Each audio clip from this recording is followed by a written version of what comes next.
many lenders here on the phone have been getting misleading information. There's a lot of emails being blasted out, and many of them describe what TRID is, but most don't talk about what it is not. So maybe you can provide some framing on what everyone should be thinking about today.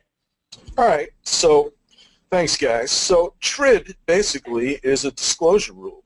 That's what it is. It's intended to make it easier for the consumers to use disclosures as opposed to using the GFE and the initial truth in lending. Now it's all going to be in one form. It's going to be in the loan estimate itself. When they go to closing, instead of getting a final truth in lending statement and instead of getting a HUD-1 settlement statement, they're going to get a closing disclosure. So theoretically, it's all going to be much more consistent and much more understandable for the consumer. It's going to improve the consumer's understanding of their specific loan terms. It's going to help them compare what they're getting with what is otherwise out there.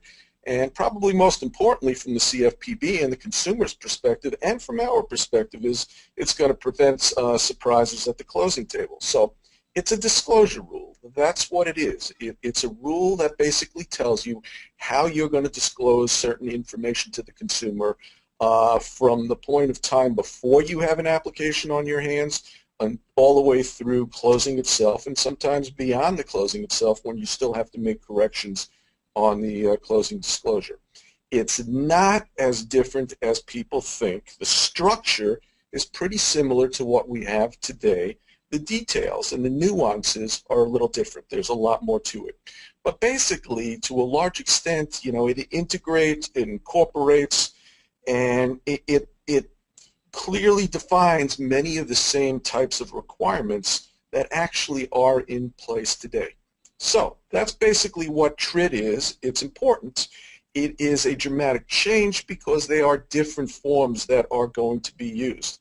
There's a little bit of a change in philosophy over here. As opposed to disclosing bundled fees as we do on the GFE and the HUD-1, we're going to have to itemize fees separately. Instead of having line numbers, we're going to itemize our fees alphabetically so that the consumer has a better way to take a look at what they have in front of them. The next thing that I will say, and we'll talk about this a little later on in the process, is it's a process-driven rule. It sets out the requirements that govern and that restrict how lenders and, more importantly, how their originators can originate loans from the pre-application process all the way through post-closing activities. That's really what TRID is all about.